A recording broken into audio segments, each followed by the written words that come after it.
সাত নম্বৰ কিবা ব্যৱস্থা আছেনে তেওঁলোকে কৈছিল বিশ্বৰ এটা ওখ গাঁত তুলিবলৈ কৈছে মই এতিয়া বুজি পোৱা নাছিলোঁ ৰাইজক বুজাইছিল বিশ্বৰ এটা ওখ গাঁত হ'ল বাঁহ চাহ হ'ব চাহ হ'লে শাক নমৰিব আৰু তই গছ পুলি গৈ থাক তেওঁলোকে 50টা বাহন ৰোৱা 25টা বাঁহ দিছিল হাত মৰা ঠাইতে 50টা মাটি কলহ কিনি আনি 5 দিনৰ মূৰে মূৰে পানী দি বাঁহ লহপহকৈ গৈছিল আৰু যিবোৰ গুটি আছিল গজালি আহিব ল'লে গছ পুলি ৰুওঁতে 30 বছৰ অপ্ৰাপ্য অৰণ্যত পৰিণত হ'ল যাৰ বাবে 550 হেক্টৰ গ্ৰীণ হৈ গ'ল 4050 বিঘা মাটি গ্ৰীণ হৈ গ'ল তেতিয়া হঠাতে হৰিণা লগে লগে ধুনীয়া বাঘ অহাৰ লগে লগে বিলুপ্ত পৰ্যায়ৰ শগুন আহি গড় আহিলা হাতী আহোঁতে বহুত উজ্জু মোক মানুহে দেখিব নোৱাৰা হ'ল যে তই হাবিখন বহাৰ কাৰণে হাতীয়ে আহি আমাৰ ঘৰ দুৱাৰ ভাঙি দিছে খাদ্যবোৰ খাই দিছে এদিন তেওঁলোকে হেজাৰজন মানুহে মিটিং কৰিলে যে গছবোৰ কাটি দিলে হাতীটো আৰু ঘূৰি আহিব ইয়ালৈ নাহে তেতিয়া এদিন কৰটা লৈ হেজাৰজন মানুহ আহিছে তেতিয়া মই কৈছোঁ গছ কটাৰ আগতে মোক কাটিব লাগিব তাৰপিছতে গছ কাটিব পাৰিব কাৰণ মোক কৈছে কাৰো ঘৰ ভগা নাই আৰু হাতীয়ে ভাবিছে হাতীৰ কাৰণে ফৰেষ্ট ডিপাৰ্টমেণ্ট আপু কৰে MLA MP CP ষ্টাৰ ভাৰতৰ প্ৰধানমন্ত্ৰী আছে তেওঁলোকৰ লগত যোগাযোগ কৰে তেতিয়া মোৰ কথা শুনি গুচি গৈছিল অসমৰ সংবাদ মাধ্যমক কেইটামান ধন্যবাদ জনাওঁ প্ৰথমতে তেওঁলোকে বহুত দুখ কষ্ট অতিক্ৰম কৰি 18 কিলোমিটাৰ খোজকাঢ়ি মোৰ আদিলৈ আহিলে মোক লগ পাওঁ মই প্ৰথম আহোঁতে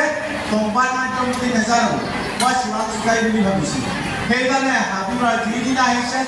9টা বজাত বাঘে মাৰিছিল আৰু তেওঁলোকৰ হাবিত সোমাবলৈ দিয়া নাই গুচি গৈছিল গুচি যোৱাৰ পিছদিনাখন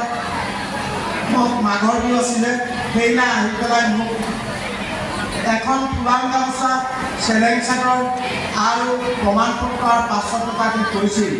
যে আপুনি বহুত ভাল কাম কৰি আছে আপোনাৰ লগত আমিবিলাক আছোঁ সেই আৰ্টিকুলটো লিখোঁতে 2 বছৰ সময় লৈছিল শদিয়াৰ পৰা ধুবুৰীলৈ ফৰেষ্ট ডিপাৰ্টমেণ্টৰ লগত আলোচনা কৰি তেতিয়া ফৰেষ্ট ডিপাৰ্টমেণ্টে ঘোষণা কৰিলে যে তেওঁ অকলে কৰা হাবি আমাৰ তাত ৰেভিনিউ নাই তেতিয়া তাৰপিছতে 2010 চনত 25 জানুৱাৰীত জিতু কলিতাই দৈনিক যেতিয়া লিখিছে 2010 চনত তাৰপিছতে DY 365 দূৰদৰ্শন টাইমছ অফ ইণ্ডিয়াই আৰ্টিকুল লিখাৰ লগে লগে জৱাহৰলাল ইউনিভাৰ্চিটিয়ে এনভাইৰনমেণ্টেল চাইণ্টিষ্টসকলে 3 দিন 3 ৰাতি প্ৰতিটো গছ গছনি প্ৰতিটো চৰাই চিৰিকটি প্ৰতিটো জীৱ জন্তুৰ বিষয়ে অধ্যয়ন কৰি ভাৰতলৈ প্ৰথমবাৰৰ কাৰণে অৰণ্যগত ফৰেষ্ট প্ৰক্ৰিয়াক সন্মান দিছে ইয়াৰ লগে লগে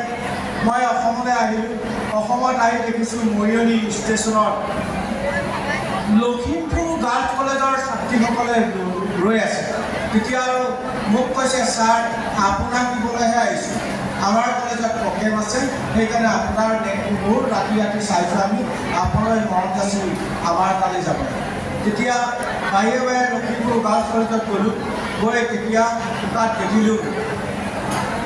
ভাষণ দি থাকোঁতে আকৌ পুনৰাই বম্বে চন্দ্ৰমুখানন হলত APJ আব্দুল কালাম ছাৰৰ তেখেতসকলৰ সহযোগত সকলোৱে আৰম্ভ কৰিছে প্ৰগ্ৰেমটো তাত মোক আকৌ আমন্ত্ৰণ কৰিলে তালৈ আমন্ত্ৰণ কৰি মোক মূৰত হাত দি কৈছিল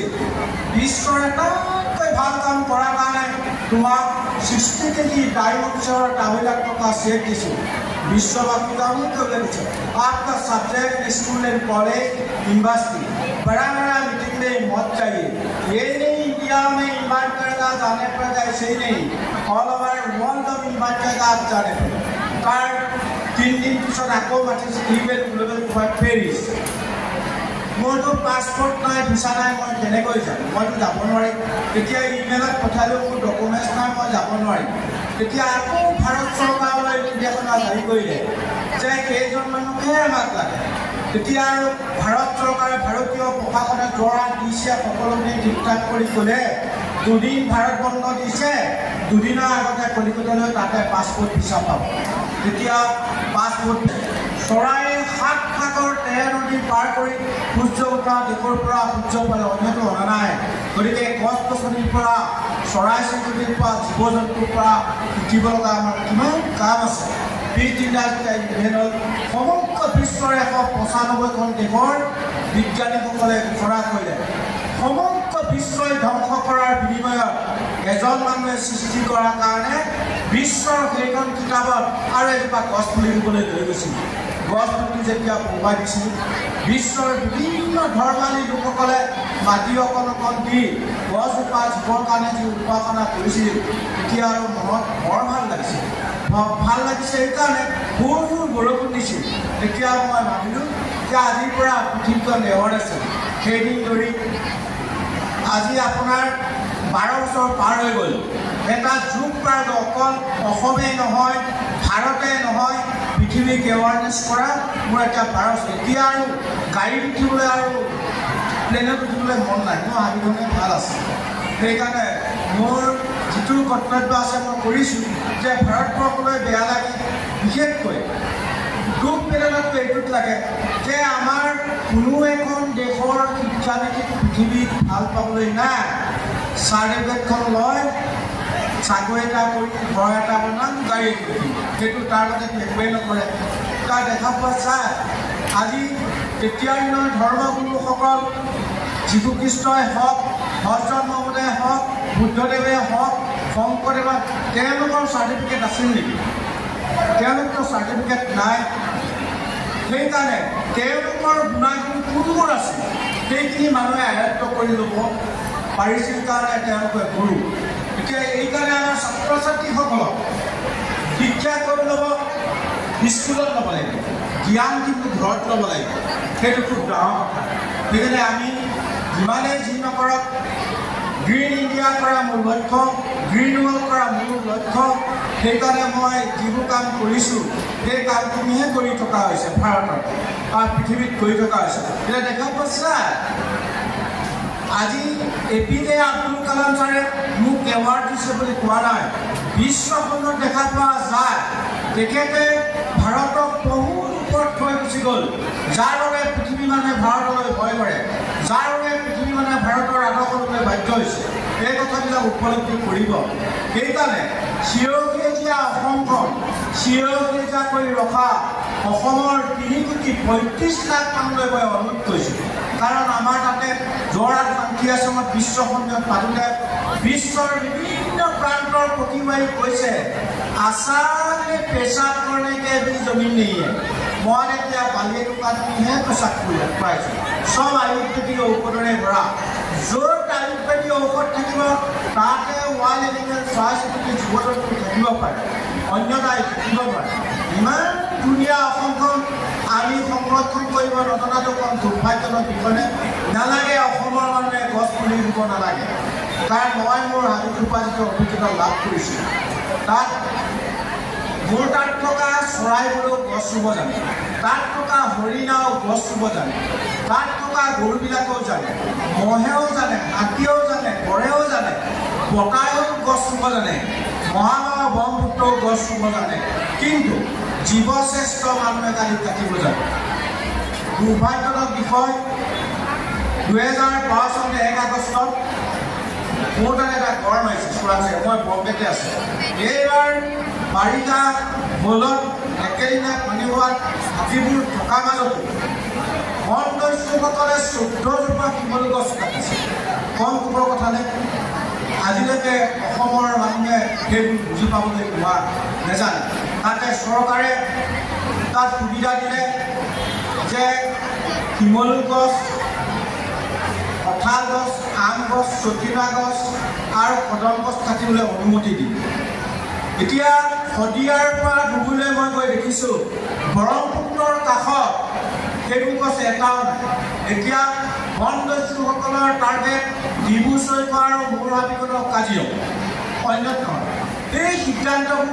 তেনেকৈ পটককৈ ল'ব নালাগে কাৰণ আমাৰ গছৰ প্ৰতি বুজিব লগা বহুত আছে আমাৰবিলাক হৈছে ককাকে ৰোৱাটোও কাটে বাপেকে ৰোৱাটোও কাটে নিজে গজাটোও কাটে তাৰপিছত আকৌ মাতিলে ইকনমিকেল ফ্ৰম ক্লাইমেট চেঞ্জ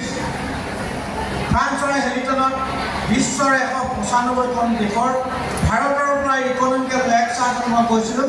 মই যেতিয়া বিশ্বৰ 195খন দেশৰ 20,000 লোকক সুধিছিলোঁ যে আপোনালোকসকল ইকনমিকেলৰ ওপৰত কিমান গুৰুত্ব দিছে এক মিনিট সময় উশাহটো বন্ধ কৰকচোন অক্সিজেনৰ কিমান প্ৰয়োজন হ'ব যদি গছনি অক্সিজেন দিয়ে তাত থকা 20,000 লোককে আজি নিজে জীয়াই থাকিলে এজোপাকে গছ সমগ্ৰ বিশ্বৰ 780 কোটি মানুহে এজোপাকৈ গছ পুলি ৰুৱক তেতিয়া পৃথিৱীৰ ভাৰসাম্যটো ঘূৰি আহিব নহ'লে পৃথিৱীলৈ উঠি আহিছে সেই সময়ত সেইদিনাখন 194খন দেশে চহী কৰিলে কিন্তু আমেৰিকাৰ ডোনাল্ড ট্ৰাম্পে চহী নকৰিল ক'ত ক্লাইমেট চেঞ্জ হৈছে বুলি কৈছে দুৰ্ভাগ্যবশতঃ তেতিয়া নিজৰ দেশত গৈ ক্লাছ 9ত পঢ়া ছাত্ৰীগৰাকীয়ে ডোনাল্ড ট্ৰাম্পক সুধিলে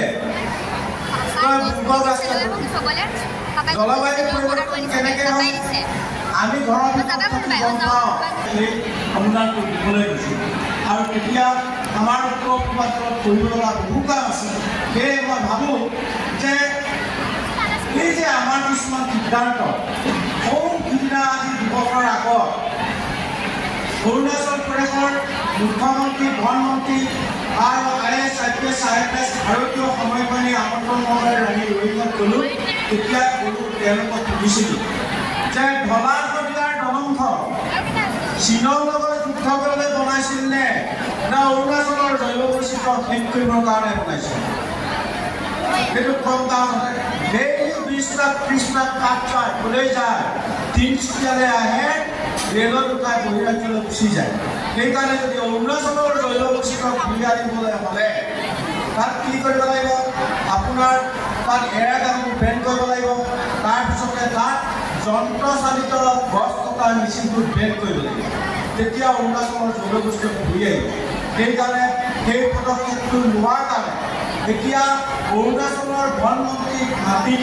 USA পৃথিৱীৰ বন প্ৰদৰ্শক হিচাপে তাত এৱাৰ্ড দিছে আমাৰ এমপিসকল MLA মিনিষ্টাৰসকলক কিয় বেন কৰিব নোৱাৰে এই কথাবিলাক চিন্তনীয় বিষয় আছে কাৰণ আমাৰ অভাৱ হৈছে আৱিষ্কাৰ কৰিব লাগে আমাৰতো অভাৱটো আৱিষ্কাৰ কৰে এতিয়া তাত দেখা পোৱা যায় অৰুণাচলত তাত থকা LP স্কুলৰ ছাত্ৰ ছাত্ৰীবোৰক লৈ গছ পুলি ৰোৱা NGOবিলাকে প্ৰতিপালন কৰি ডাঙৰ দীঘল কৰে আমাৰতো সেই পদ্ধতিটো কৰিব লাগিব কাৰণ ল'ৰা ছোৱালীক দেখিলে বেয়া লাগে আমাৰ ভুলতে সিহঁতে ভুগিব এই কথাবিলাক বহুত গৌৰৱৰে চাব লাগিব যে এই কথাবিলাক অকল আমাৰ দেশ নহয় আমাৰ ৰাজ্য নহয় যে আমি উৰিষ্যাত কালি আহিছোঁ 12 বছৰত উৰিষ্যা গ্ৰীণ কৰি দিল ধৰিত্ৰী নামৰ NGOটোৱে তাত কিমান 3 কোটি টকা এই 1972 চনতে ধৰিত্ৰী দিৱসৰ দিনা NGOটো পাতি পইচা কালেকশ্যন কৰি ৰাখিছিল মোৰ পৰা সেই NGOবিলাকে গ্ৰীণ উৰিষ্যা কৰাৰ কাৰণে সেই 3 কোটি টকা দিনাব লগা হৈছে কাৰণ তেনেকুৱাবিলাক আমাৰ দেশতে আছে সেইকাৰণে আমাৰ দেশত দাৰ্জিলিং বুদ্ধিষ্টে ইমান প্লাষ্টিক ইউজ কৰে যাৰ বাবে কাঞ্চনজংঘা অৱবাহিকা হিমালয় গছ গছনি চব মৰি গ'ল মৰাৰ বিনিময়ত এতিয়া মোক মাতিলে মই ক'লোঁ যে এইটো বিষয়টো নহয় যাৰ ইউৰোপ বিশ্ববিদ্যালয়ত 2জন ভাৰতীয় ছাত্ৰ ছাত্ৰী পাইছিল ইংলেণ্ডত তেতিয়া তাহাঁতক কৈছিলোঁ উচ্চ শিক্ষা আৰু জ্ঞান ল'বলৈ অহাৰ কাৰণে ধন্যবাদ জনাইছোঁ শেষ কৰাৰ পিছত ভাৰতলৈ ঘূৰি আহিবলৈ কৈছোঁ কম পইচাতে কৰক এইবোৰ নহয় যদি ভাৰতে নাথাকে মৰাণটো ক'ত থবাগে তেতিয়া তেওঁলোক তাৰে 2জন ল'ৰাই ইঞ্জিনিয়াৰ পাছ কৰি 2 বছৰ চাকৰি কৰি দাৰ্জিলিং ঘূৰি আহি তাত 40 ফুট দৰ পৰা প্লাষ্টিক উলিয়াই এতিয়া মাটি ভাড়াৰে মৰা হ'লে 550 ফুট ৰুইছে তেনেকুৱাবিলাক ভাৰতীয় ছাত্ৰ ছাত্ৰী আছে আৰু খুব দুখ লাগে 2020 চনত মাজুলী যেতিয়া আমন্ত্ৰণ কৰিছে ছাত্ৰ ছাত্ৰীলৈ IASত IFSত যেতিয়া মাতিছে IPSত যেতিয়া মাতিছে দুখ পেলে নাই উত্তৰ পূৰ্বাঞ্চলৰ ভিতৰত IASত 5টা আছে IFSত 1টা নহয় IPSত 1টা নহয় তেতিয়া আমাৰ মাজত কি কয় যি পৰ্যন্ত ভাৰতীয় প্ৰশাসনত নকৰিব সেই পৰ্যন্ত উত্তৰপূৰ্বে ডেভেলপ হ'ব নোৱাৰে কাৰণ গোটেই ৰাজনীতিত 5 বছৰ থাকে তেওঁলোকে 35 বছৰ থাকে সেই কথাবিলাক মনত ৰাখিব সেইকাৰণে ছাত্ৰ ছাত্ৰীসকলক অনুৰোধ কৰিছোঁ তোমালোক সদায় যদি আমাৰ ৰাজ্যত যদি ডেভেলপ কৰিব লাগে তোমালোক ভাৰতীয় প্ৰশাসনত পঢ়িব লাগিব এতিয়া এই শিক্ষানীতি ৰাষ্ট্ৰীয় শিক্ষানীতি আজি তেখেতসকলকো কৈছোঁ আয়ুক্তক কৈছোঁ ঠিক আছে সেইটো হেৰি কৰা এৱাৰনেছটো কৰাৰ কাৰণে কিন্তু এই ছাত্ৰ ছাত্ৰীৰ যিটো শিক্ষানীতি আছে সেইটো বহুত কঠিন আছে এইটো 24 বছৰ লাগিব 24 বছৰত যেতিয়া এই ছাত্ৰ ছাত্ৰীয়ে ভাৰতীয় প্ৰশাসনৰ এডুকেশ্যন সোমাই যাব সিহঁতে সমগ্ৰ বিশ্বক নেতৃত্ব দিব এইটো ভাৰতলৈ ঘূৰি আহিছে আশা ৰাখিছোঁ এইখিনি বৰ্ণৰ দিনত যাতে সময় লোকচান নকৰে আমাৰ ল'ৰা শিক্ষা জ্ঞান আহৰণ কৰিবলৈ সেইটো আপোনালোকে অনুষ্ঠানবিলাক পাতোঁতে অলপ সাৱধানে সময় লোকচান কৰিব সেইকাৰণে ভাৰতীয় প্ৰশাসনক কৈছোঁ মইতো একেটা বিষয়ে কওঁ আজি ডিব্ৰুগড় ডিষ্ট্ৰিক্ট আছে ষ্টেডিয়ামত পাতক সকলোকে দেখাৰ মতে তাত পৃথিৱীখন এখনে দুখন নহয় পৃথিৱীৰ যি দেশে আমন্ত্ৰণ কৰে মই তাত যাব 2020 চনত যেতিয়া কুইন এলিজাবেথৰ এৱাৰ্ডটো দিলে মোক গলামাৰি সোমাই জানে পুৰা কোভিড চলিছে তেতিয়া মই ঘূৰি আহোঁতে পানী লগা জ্বৰ হওঁতে ঘৰত কৈছে তই ঘৰত কোনোবা বেমাৰ লৈ আহিছে গাঁৱত থাকিবলৈ দিয়া নাই তেতিয়া উপায় নাই মই এতিয়া হাবিলৈ কুকুৰা কাপোৰ বান্ধি গুচি গ'লোঁ গৈ দেখিলোঁ 3টা ঘৰ আছে 1.5 হাতী আছে তেতিয়া কাজিৰঙাত বিএফক ক'লোঁ ছাৰ ৱাইল্ড লাইফ লকডাউনটো বুজি নাপায় ইয়াৰ বিকল্প ব্যৱস্থাটো কি হ'ব তেতিয়া কৈছে ইলিফেণ্ট চাফাৰী পঠিয়াই দিছে 3টা হাতী পঠিয়ালে আৰু মোৰ 60 বছৰ বয়সত মোৰ জন্মতিথিটো যোৰহাট প্ৰশাসনে পাতিছিলে আৰু মোক উপহাৰ 5,000 ফল-মূল দুবলৈ সক্ষম হ'ল তাৰ মাজতে ঘৰত নোসোমাকৈ মেষ্টিকলৈ আমন্ত্ৰণ জনোৱাৰ কাৰণে প্ৰটোকলৰ মাজতে দিল্লী যেতিয়া পাইছে তেতিয়া আপোনাক কৈছে ভিছা অফিচত আপোনাক 10 বছৰ মেষ্টিক চৰকাৰে ভিছা দিছে তাৰ মাজতে প্ৰটোকলৰ মাজত তাত গৈ মই যিটো দেখিলোঁ বিভদ বহাই প্ৰগ্ৰেম কৰিছে কৰি তাত ইউনেস্কোৰ ব্ৰেণ্ড এম্বেছাডৰ আহিছে তেতিয়া মই মোৰ হাবিটোৰ পৰা যিটো অভিজ্ঞতা লাভ কৰিছোঁ লকডাউনৰ সময়ত মোৰ তাত থকা গছ গছনিবোৰ আগতকৈ চিৰসেউজীয়া হ'ল লকডাউনৰ সময়ত জীৱ জন্তু মুক্ত বিচৰমুক্তি হ'ল চৰাই চিৰিকটি মুক্ত বিচৰণ আৰু পানী যিবোৰ জলাশয় আছিল সেইবোৰ পৰিষ্কাৰ হৈ গ'ল সেইকাৰণে ইউনেস্কোৰ ব্ৰেণ্ড এম্বেছাডৰ তেতিয়াই কৈছোঁ সমগ্ৰ বিশ্বই যদি বছৰেকত 7 দিন লকডাউন দিয়ে তেতিয়া পৃথিৱীৰ ভাৰসাম্যটো ঘূৰি আহিব আৰু মহিলাসকলক 60% সংৰক্ষণ দিব লাগে কিয় মানৱ সম্পদ পৃথিৱীৰ ভাৰসাম্য ৰক্ষা কৰা মহিলাসকলৰ ভূমিকা যিমান আছে পুৰুষৰ ইমান নাথাকে সেইকাৰণে সেইটো উদ্দেশ্যলৈ ভাৰতে সংসদত গৃহীত কৰি মহিলাসকলক 33% পৰা হ'ব হ'লেও কি ভাৰতৰ মহিলাসকলৰ শিক্ষিত হাৰটো কম নেকি সেয়া এটা চিন্তা আছে সেইকাৰণে মই আশা ৰাখিছোঁ এইখন ভাৰতৰ যিমান খালী ঠাই আছে ভাৰতীয় এনজিঅ'বিলাকক দিল্লীত চব মাতি দিছোঁ গ্ৰীণ ইণ্ডিয়া সকলোৱে কৰাটো কৰ্তব্য এনজিঅ'বিলাকক সকলো সহায় কৰি চিৰসেউজীয়া কৰিবৰ কাৰণে অনুৰোধ কৰিছোঁ বহুত প্ৰগ্ৰেমৰ দৃশ্যখনত গৈছোঁ G20C নাগপুৰ G20C তামিলনাডু যেতিয়া তাত স্থাপন কৰা হৈছে তেতিয়া দেখিবলৈ পোৱা এডুকেশ্যন ছিষ্টেম ক'ত বৰ্তি আছে যাৰ বাবে পৃথিৱীৰ ভাৰসাম্য হেৰাই গৈছে সকলোৱে সেইকাৰণে গুৰুত্ব সহকাৰে ভাৰতৰ সভ্যতাক ভাৰতৰ আদৰ্শ ল'বলৈ এতিয়া বাধ্য মেক্সিকোত গৈ দেখিলোঁ তাত ইণ্ডিয়াৰ সংস্কৃতি ভাৰতীয় শিক্ষক নি পেলাই তাত ল'ৰা ছোৱালীক তাত পঢ়ুৱাইছে সেইটো কম গৌৰৱৰ কথা নহয় সেইকাৰণে আমাৰ দেশ আদিম যুগতে আমি 5,500 বছৰৰ আগত কাপোৰ পিন্ধো আৰু তাহাঁতে কি কৈছে 1900 বছৰ পিছত কাপোৰ পিন্ধিছে আমি 5,500 কাপোৰ পিন্ধা গছ লোৱা তেনেকুৱা এখন দেশৰ শিক্ষাৰ জ্ঞান ভেদপুতি ওলাই গ'ল নেকি সেইটোতে দুখ বেদনাটো দেখিবলৈ লাগে সেইকাৰণে 1900 বছৰৰ পিছত কাপোৰ পিন্ধি কি কৰিলে পৃথিৱীখন জয়লাভ কৰিলে পৃথিৱী জয়লাভ কৰি একোৱেই নকৰিলে প্ৰকৃতি ধ্বংস কৰিলে এতিয়া আমি আমাৰ সংবিধানখন যিটো আছে ভাৰতৰ সংবিধানখন নিজৰবীয়া নহয় সেইটো সংবিধান আজিলৈকে ব্ৰিটিছৰ অধীনত চলিছে কাৰণ মই দেখা পোৱা গৈছে যি দুজোপা গছৰ তলত ভীমবাৰ আম্বেদকাৰে চহী কৰিছিল মই কিবাটো অধ্যয়ন কৰিছোঁ ভীমবাৰ আম্বেদকাৰে কিয় ৰাতি 3:30 বজাত চহী কৰিছিল তেওঁ কৰা নাছিল ভাৰতৰ সংবিধানখন ভুল আছিল ভুলৰ কাৰণে কৰা নাছিল বলবস্তিকে কয় সেই সময়ৰ গভৰ্ণৰ কোন আছিল লৰ্ড মাউণ্টবেটেন আছিল ব্ৰিটিছে জানিছিল ভাৰতীয় মানুহবিলাক বহুত টেলেণ্টেড সিহঁতৰ ব্ৰেণ্ডেড নকৰিলে সিহঁতৰ বিপৰ্য সেইকাৰণে ইজৰাইলৰ পৰা এটুকুৰা কানাডাৰ পৰা এটুকুৰা চুৰ কৰি আনি বিশ্বৰ এটাতকৈ গণতান্ত্ৰিক দেশৰ সংবিধানখন ডাঙৰ বুলি ঘোষণা কৰি ভাৰতক স্বাধীন দিলে আপোনাৰ ডিঙিটো যদি কাটি দিয়ে সাক্ষী প্ৰমাণ নহ'লে কথাটো কৈছে আপুনি মৰিলে আমি যে ইণ্ডো এৰিয়াত আমাৰ গাৰ্জেনটো ক'ত থাকে সদায় ৰাইটত থাকে যিবোৰ দেশ ভাৰততকৈ পিছত চালি লৈ China Taiwan German Japan France সিহঁতৰ লেফ্টত আৰু পৃথিৱীত যিমান 195খন দেশৰ ভিতৰত 13খন দেশে ইংৰাজী কয় বাকীবোৰ মাতৃভাষাত কয় সেইকাৰণে মই বিশ্বখনত নিজৰ মাতৃভাষাত কৈছোঁ অসমীয়া ভাষাটো জানিলেও জানিবি নেজানিলেও মোৰ অন্তৰৰ পৰা যিটো মাতৃভাষাত ক'লে ওলাব আনৰ ভাষাত ক'লে এইটো নোলায় বিজ্ঞানীসকলক দেখা পোৱা যায় তেওঁলোকে লিখি লৈ ভাষণ দিয়ে কিন্তু অন্তৰৰ পৰা ক'ব নোৱাৰে সেইকাৰণে আমাৰ পৃথিৱীৰ ভাৰসাম্যটো এইদৰে কৰিছে আৰু ভাৰতীয় টেকন'লজি বিদেশৰ টেকন'লজি বহুত ডিফাৰেঞ্চ